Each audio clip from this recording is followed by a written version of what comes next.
Bonjour mes amis, que Dieu vous bénisse tous. Dans la personne du Saint-Esprit, Dieu vous bénisse avec la compréhension. La Bible dit, Paul dit, que le Dieu de ce monde a aveuglé l'intelligence des personnes, des incrédules, ceux qui ne croient pas en Dieu.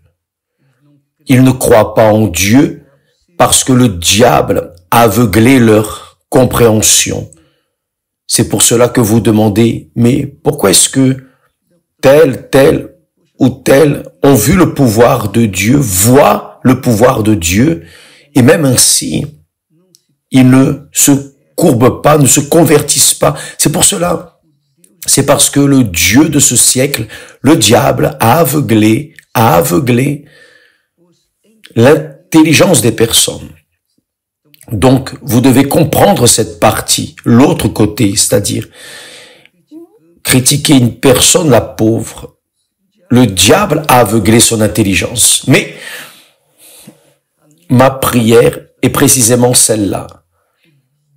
Que le Dieu tout-puissant, l'unique Seigneur, l'unique qui est véritablement Dieu, omnipotent, omniprésent, omniscient, le Créateur de toutes les choses, le Dieu qui est grand, immense, ce Dieu soit avec vous pour vous délivrer de cette cécité spirituelle, si cela est votre cas. Je ne crois pas parce que si vous êtes en train de participer à ce direct, c'est parce que vous avez un intérêt, il y a en vous une foi, et c'est ce que nous voulons qu'il se produise, que vous compreniez le propos de Dieu pour votre vie, pour que vous changiez, ayez une vie de qualité. Vous savez que par la parole de Dieu, tout se fait nouveau, tout se fait nouveau à partir de notre conscience, de notre compréhension. Au moment où nous comprenons ce que Dieu veut de nous, il n'y a pas de diable, il n'y a pas de difficulté, de problème, de lutte dans lesquels nous ne puissions prévaloir dans la compréhension de Dieu. Maintenant, lorsque nous avons parlé cette semaine, nous sommes en train de parler que la gloire de la dernière maison est plus grande que la gloire de la première maison. Vous avez compris que c'est un mariage, n'est-ce pas? Car le mariage de Dieu avec le peuple d'Israël a été à travers un temple fait d'or à l'intérieur. Mais quand le peuple d'Israël s'est corrompu, a adultéré, alors Dieu a laissé cette maison. Et évidemment, aujourd'hui, aux jours actuels, après que le Seigneur Jésus soit mort, ressuscité et soit monté au ciel, il a envoyé son esprit pour conduire, pour mener les personnes à la compréhension de sa volonté. Donc, le Saint-Esprit est celui qui nous guide dans toute la vérité. Donc, il y a des personnes qui n'ont pas encore reçu la gloire de la dernière maison, qui sont encore en train d'attendre, de lutter contre leur propre chair, leur propre volonté, leur propre cœur, leurs désirs, leurs convoitises, leurs rêves.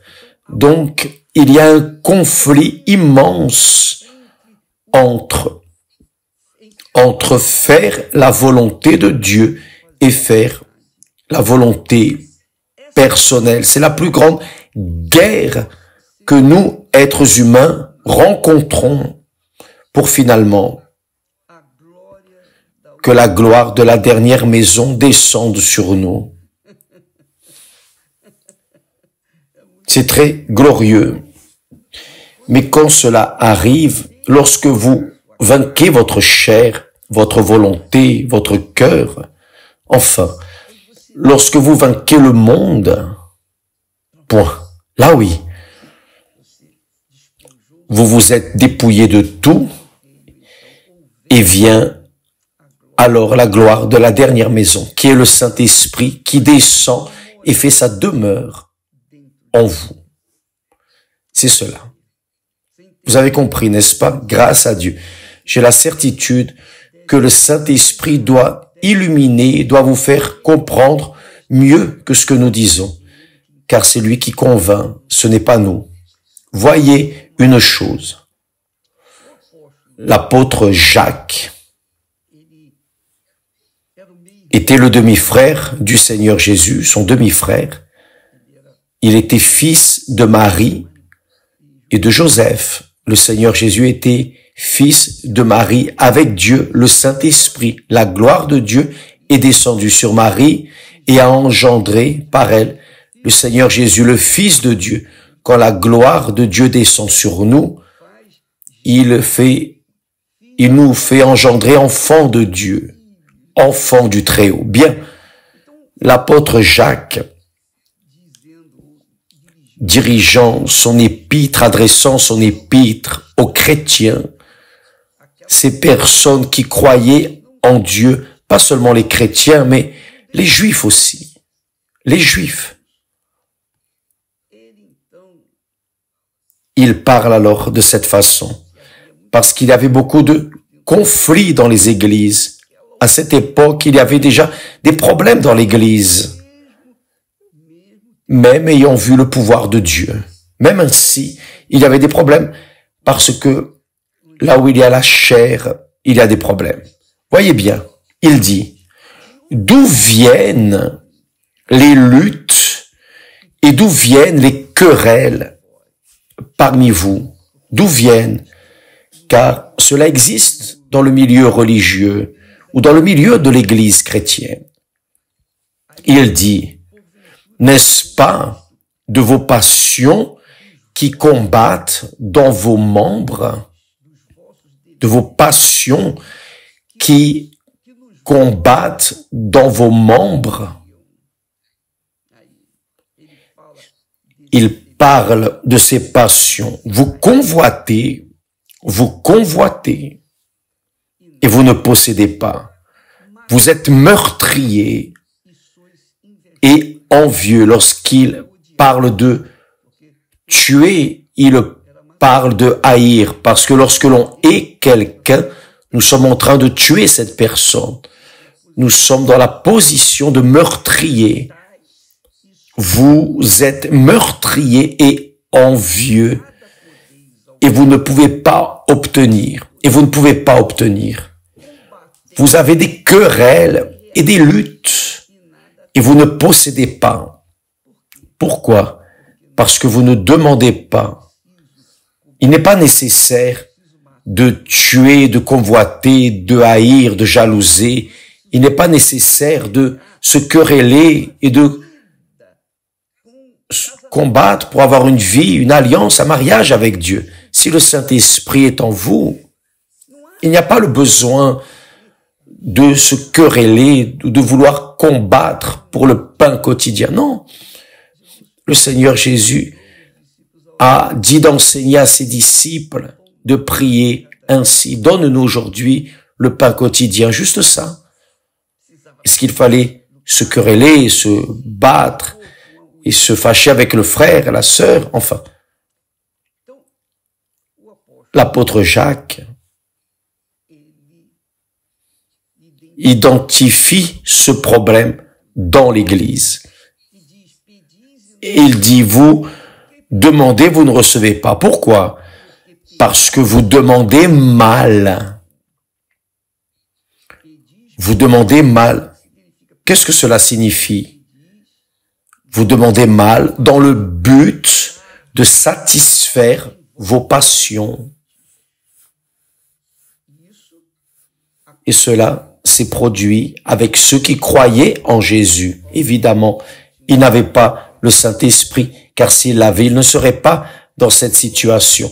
La gloire de Dieu n'était pas en eux. Donc, il y avait cette situation, mais c'est parce qu'ils étaient charnels. Ils n'avaient pas encore la gloire de Dieu en eux, et cela se produit dans les églises, y compris l'Église universelle. Cela arrive, oui.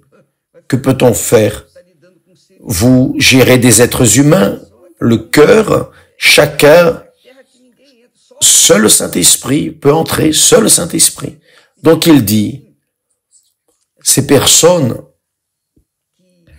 qui étaient chrétiennes, mais n'étaient pas le temple, l'habitation, la demeure du Saint-Esprit, la gloire de Dieu n'était pas encore en elles, même s'il était déjà disponible à cette époque, mais il n'avait pas reçu le Saint-Esprit. Donc il dit, adultère, ça c'est fort, il dit, adultère que vous êtes, ne savez-vous pas que l'amour du monde est inimitié contre Dieu? Donc, quand la personne a la gloire de Dieu, qui est le Saint-Esprit en elle, elle tourne le dos au monde. Ici, adultère, ce ne sont pas comme les personnes qui ont d'autres personnes, des relations extra-conjugales. Non, ce n'est pas cela. Parce que cela, il est déjà habitué, mais il parle ici d'adultère dans l'Église. Mais non, parce qu'ils avaient commis l'adultère avec d'autres personnes. Non, parce que quand la personne est mariée à Dieu, alliée à Dieu, quand elle a une alliance, un mariage avec Dieu, alors elle n'a rien de ce monde. Elle n'aspire pas à ce monde, à rien de ce monde. Son rêve, c'est de plaire à Dieu. Son rêve est de faire la volonté de Dieu, pas celle de la chair, pas la volonté du cœur, pas la volonté, vous comprenez, cette volonté d'avoir ceci, cela, autre chose, parce que cela, ce que les personnes ont, ce désir, cette convoitise des choses du monde, c'est un adultère pour Dieu. C'est un adultère, car la personne laisse la plus grande gloire qui est la présence de Dieu pour s'envelopper avec le monde, se prostituer avec le monde. Et cela est un péché, mais un péché grotesque devant Dieu. C'est pour cela que l'apôtre parle de la convoitise, de la jalousie que le Saint-Esprit a envers nous. C'est cela. Nous allons faire une analogie. La Bible est pleine d'analogies, de comparaisons. Donc, il compare une personne qui est de Dieu et qui adultère avec le monde. Cette créature ne sait pas que l'Esprit de Dieu est jalouse d'elle. Il ne veut la partager avec personne. Le Saint-Esprit ne nous partage avec personne. Il ne vous partage avec personne. Vous saviez, mes amis? Mais si vous insistez à vouloir vous partager avec le monde, alors vous serez en train d'éteindre le Saint-Esprit. Et c'est pour cela que vous allez convoiter et vous n'aurez rien. Vous allez tuer, jalouser, vous allez lutter, vous quereller. Avec la force du bras, vous n'aurez rien. Ce qui se passe, c'est ce qui se passe le plus dans les églises.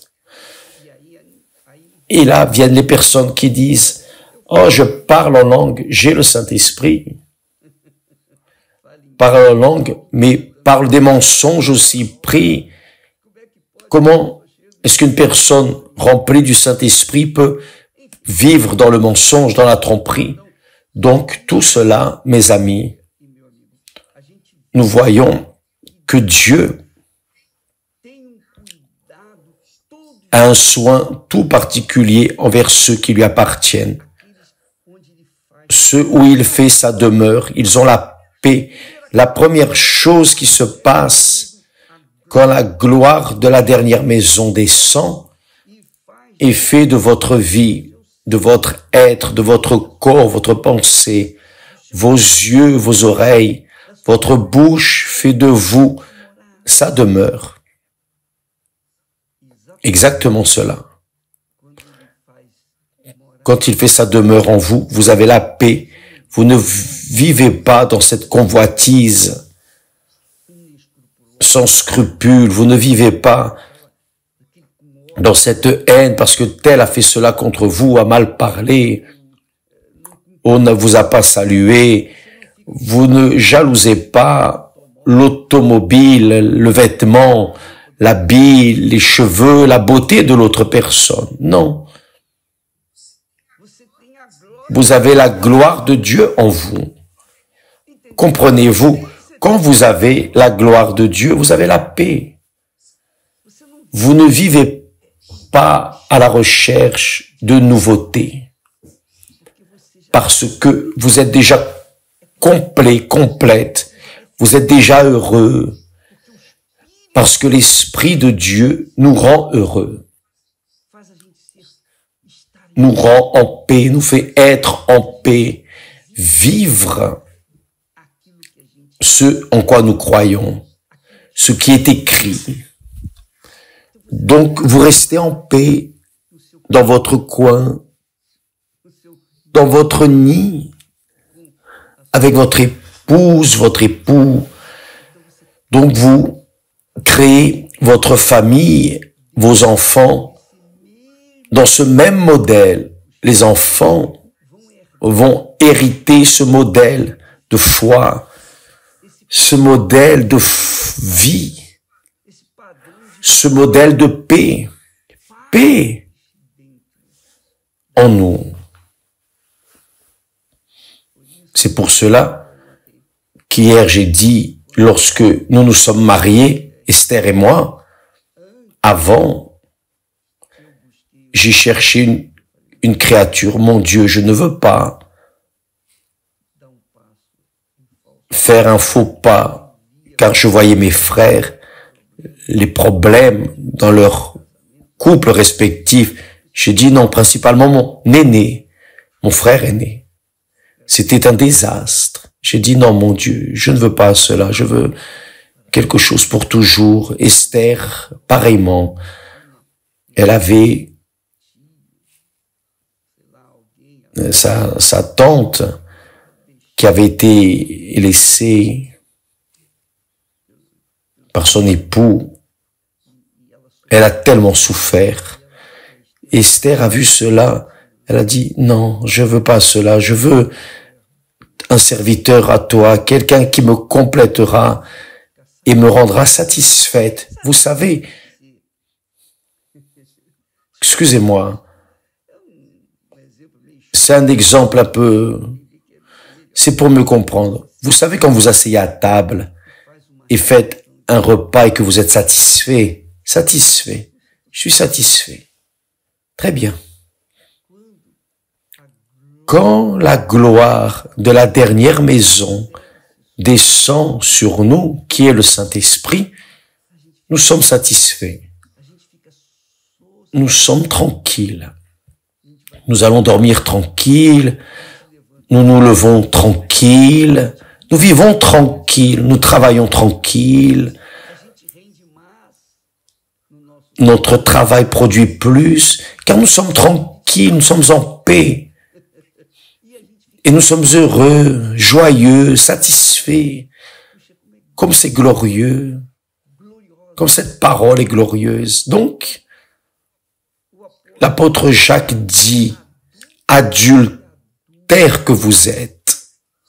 Ce n'est pas qu'ils avaient des cas extra-conjugaux, non. C'est parce qu'ils avaient des amitiés avec le monde. Ils voulaient le royaume de Dieu, mais ils voulaient aussi le royaume du monde. Ça ne marche pas. Ou vous optez pour le royaume de Dieu et vivez en accord avec ses règles, ou vous optez, vous choisissez le royaume de ce monde et vivez en accord avec ses règles. On ne peut pas, une personne ne peut pas vouloir vivre avec un pied dans le monde et un pied dans le royaume du monde. Ça ne marche pas. Car celui qui règne dans ce monde est le diable, qui se soumet au royaume de ce monde, se soumet au propre Satan, et qui se soumet au royaume de Dieu, se soumet exclusivement au Seigneur, au Saint-Esprit, qui est le guide, qui oriente, dirige, qui conduit notre vie, notre pensée dans toute la vérité. Donc, la personne doit choisir. C'est une décision personnelle. C'est la même chose qui est arrivée avec Ève, Adam, dans le jardin. Ils ont mal choisi. Ils en ont cueilli les fruits. Donc, Dieu nous donne du discernement pour choisir ce qui est correct, juste, pour qu'alors nous venions moissonner les fruits de justice, les fruits de ce qui est bon, de ce que Dieu nous donne. Donc, il dit, adultère que vous êtes, ne savez-vous pas que l'amour du monde est inimitié contre Dieu? Celui donc qui veut être ami du monde se rend ennemi de Dieu. C'est très fort. Mon Dieu. Parfois la personne lutte, car le diable est là dans sa vie. Elle n'a rien à voir avec Dieu, alors le diable prévaut dans sa vie. Le diable triomphe, car elle n'a rien avec Dieu. Elle est ennemie de Dieu. Si elle était amie de Dieu, comme l'a été Abraham, alors Dieu lui-même se chargerait de défendre. C'est ce qu'il a fait. Il a guidé Abraham pendant 100 ans, car il s'est révélé quand il avait 75 ans, et Abraham a vécu 175 ans. Donc, Dieu est resté avec Abraham là 100 ans, le guidant, le conduisant, même face à ses faiblesses, quand il a écouté Sarah, mais ça c'est autre chose. L'important est qu'il a vécu, il est mort en vieillesse. Pourquoi? Parce qu'il était ami de Dieu. Et lorsque nous voyons, lorsque nous lisons l'histoire d'Abraham, nous restons remplis de foi parce que il a été un homme de foi. Mais le monde aujourd'hui, non. Les personnes sont dans les églises, pas toutes bien sûr. Il y a les exceptions. Il n'y en a pas beaucoup, mais grâce à Dieu. Ce sont des exceptions. Donc, elles sont la gloire de Dieu où qu'elles vont, où qu'elles sont. Quelle merveille. Quelle chose glorieuse. Si je pouvais vous transmettre, avoir des mots pour dire ce qui vous ferait comprendre avec perfection ce qui est écrit dans les Saintes Écritures. Celui donc qui veut être ami du monde se rend lui-même, se rend ennemi de Dieu. Vous voulez être ami du monde, alors vous serez ennemi de Dieu. Vous, ce n'est pas le diable. Parfois, nous lançons la faute sur Satan, mais c'est la propre chair. La personne a choisi de servir le monde et là, c'est fini. C'est pour cela qu'il dit aussi,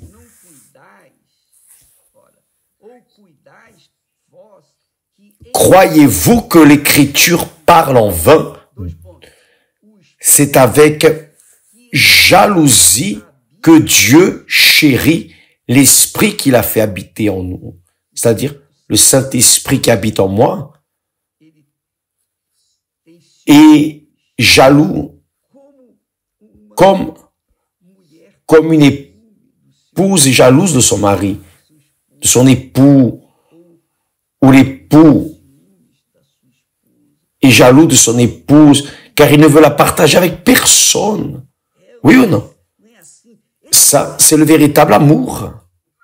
Bien sûr que le véritable amour n'éprouve pas de jalousie, mais il y a cette petite jalousie naturelle de l'être humain. Le Saint-Esprit ressent cette jalousie de ceux qui lui appartiennent. Il n'accepte de les partager avec personne. Si nous insistons, alors nous serons en train d'éteindre le Saint-Esprit, d'attrister le Saint-Esprit en nous. Et là, nous allons moissonner les fruits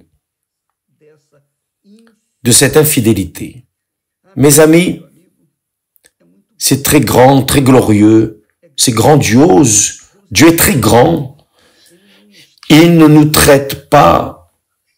Il est là en haut, dans l'infini, et nous a laissés ici en bas. Comme ça. Non. En aucune façon. Lui-même a dit, j'habite dans le haut et saint lieu, mais j'habite aussi avec ceux dont le cœur est contrit et abattu pour redonner vie à ceux qui vivent encore de l'autre côté. Vous qui désirez et voulez, Dieu veut aussi. Il veut faire sa demeure en vous. Plus que vous avez besoin, il veut faire sa demeure. Et tant que vous ne livrez pas 100%, tant que vous ne vous dépouillez pas, dénudez pas, tant que vous ne retirez pas tous vos vêtements et n'allez pas à sa rencontre, votre vêtement spirituel, je parle. Vous arrivez, tant que vous n'arrivez pas sur l'autel pour livrer toute votre vie, vos rêves, vos désirs, vos convoitises, tout, oh, voici, je livre le monde qui était en moi, je l'enlève de moi et je le laisse sur l'autel. Voici ma vie. Là, oui, le Saint-Esprit vient, qui est représenté par l'offrande. L'offrande représente notre âme, ce qu'il y a dans notre cœur. Dieu fait cela, mes amis. Il attend que chacun prenne sa propre décision, fasse son propre choix. Voici le royaume du monde. Le royaume du monde est celui de l'enfer. Et voici le royaume de Dieu, le royaume de paix, de vie, et la vie en abondance. Que Dieu vous bénisse, que Dieu vous bénisse. Vous voyez que l'analogie entre Dieu, l'homme, l'être humain, le temple, Dieu faisant l'être humain, sa demeure, son habitation, c'est le mariage. Mari et épouse, l'épouse et son époux, les deux ensemble, les deux là, fidèles l'un envers l'autre, loyaux, vivant en paix. Oh, je suis satisfait, j'ai rencontré mon amour, maintenant je n'ai besoin de rien d'autre. Je n'ai pas besoin d'aucune aventure, j'ai rencontré mon amour véritable, c'est ce que Dieu veut. Si vous voulez apprendre à aimer, tout comme vous avez appris la foi, apprenez à aimer. Aujourd'hui, c'est le jour que nous consacrons pour enseigner le peuple intéressé à aimer. Aimer. Lorsque nous aimons Dieu, nous apprenons à aimer la personne, spécialement la personne la plus proche de nous, qui est l'époux ou l'épouse. Avez-vous compris? Ce soir, ici, au temple de Salomon, à 20h, avec Renato et Christiane. Vous êtes notre invité, mais pas seulement ici, mais n'importe quel endroit. Là où il y a une église universelle, le pasteur et son épouse seront en train de vous donner ce qu'ils ont reçu, Que Dieu vous bénisse tous et à demain au nom du Seigneur Jésus, si il le permet ainsi, grâce à Dieu.